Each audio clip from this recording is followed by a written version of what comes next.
Hi, everyone. It's Miss Huckabari from the library, here to talk with you a little bit about the best books of 2019. So, we are almost done with 2019, and as we head into a new year and actually a new decade, this is a time where you probably are seeing a lot of best of lists. The end of the year is a great time to kind of recap things that have happened. During the year and kind of the things we've enjoyed. So I was really curious to see which of our books were the most popular in 2019 here at Southeast Polk Junior High. So you'll get a chance to see that list. We have 10 different books that were checked out 20 times or more, some of them a lot more than 20 times during 2019. But first, there are a few that I think are really great that either didn't quite make the list or are so new that they haven't been checked out enough to completely make the list, but I wanted to share those with you as well.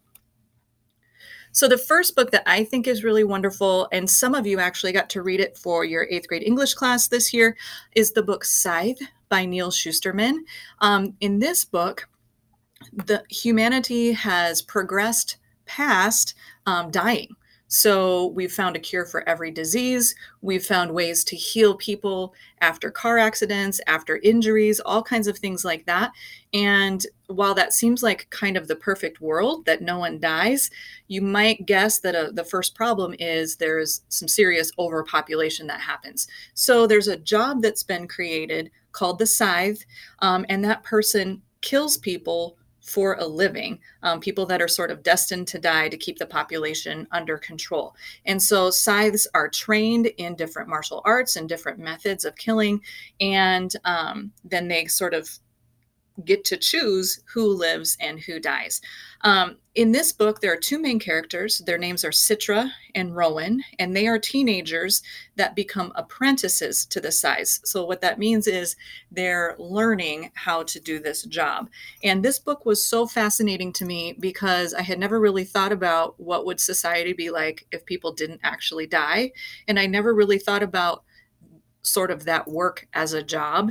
And Citra and Rowan have a lot of mixed feelings and a lot of things that they're learning. There are some benefits to them doing this job. Basically, scythes get to be as rich as they want, they get to do whatever they want, and no one can really hurt them.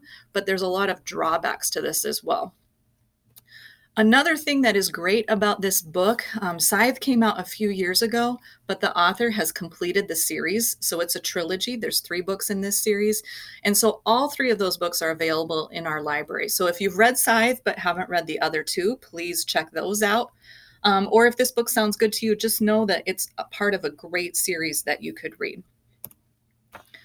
The next book that I wanted to talk about, this is a pretty new book. It's by one of our favorite authors in our library, and her name's April Henry. She generally writes mystery and suspense books, and this book's a little bit different than her normal book, but it has a lot of the same trademarks of her writing as far as kind of shorter chapters. There's a lot of suspense, there's a lot of action, there's a lot of cliffhangers. And this is actually a book that I can't wait to read, but as soon as we put it in our library, it had a list of holds on it. And so I haven't got a chance to read it yet. But what happens in this book is there's a bunch of people in a mall in Portland, and a deadly shooting breaks out. And so this group of teenagers ends up trapped behind a store security shutter. So those gates that come down when a mall store is closed. One of the main characters, her name is Miranda, and she finds that these other kids are kind of looking to her to be their leader. The only problem is Miranda has a big secret, and kind of everybody in this group has something they don't want the other people to know.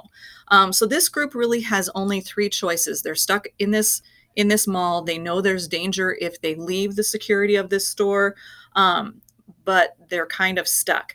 So their choices are run, hide, or fight back. And of course, the problem is the wrong decision is going to have fatal consequences when you know there are people out there with a gun. Like I said before, April Henry has all kinds of books in our library. In fact, there were so many, I couldn't even fit them on this slide. But if you haven't read an April Henry book before, I would highly recommend that you check some of them out.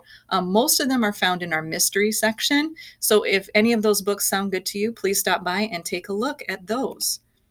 And then the last book I wanted to talk about, this is also a pretty new book. We got it off the book fair, and it was featured in that video. But this is by the author Alan Gratz, and the book is called Allies. Like most of his books, it's set during World War II, and this one is set on one specific day, and that day is D-Day. And so you might know a little bit about D-Day, but during World War II, the Nazis were really taking control over most of Europe.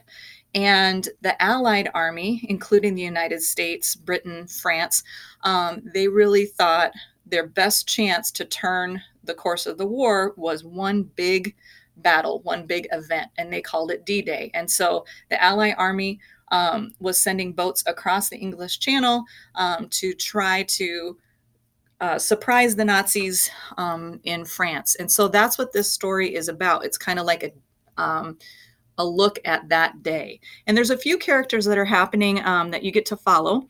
And so one of them is D. He's a young United States soldier. He's on one of the boats racing towards the French coast, and he's super terrified. He knows that this is a really dangerous mission. Behind the enemy lines in France, so in occupied France, there's a girl named Samira, and she's working as a spy. She's trying to sabotage the German army. There's another character named James. He's a paratrooper, so he parachutes from his plane into France to try to make a difference in the battle. And then the last character is Henry, and he's a medic. So his job is to help injured, wounded soldiers on the battlefield and try to keep them alive. So like most of Alan Gratz's books, this is a very fast-paced book, and there's a lot happening, a lot of suspense, a lot of action. If you like books about history, if you like books about battles and war, this would be a good fit for you. And then Alan has a lot of books in our library that he has written. These are most of them, but not all of them. Almost all of these are in our historical fiction section. And like I said before, most of them take place during World War II. So if you like reading books about war, if you like books about history, any of his books might be a good fit for you as well. And with those books kind of talked about, the next thing we're going to look at is those best books of 2019. So stay tuned for that.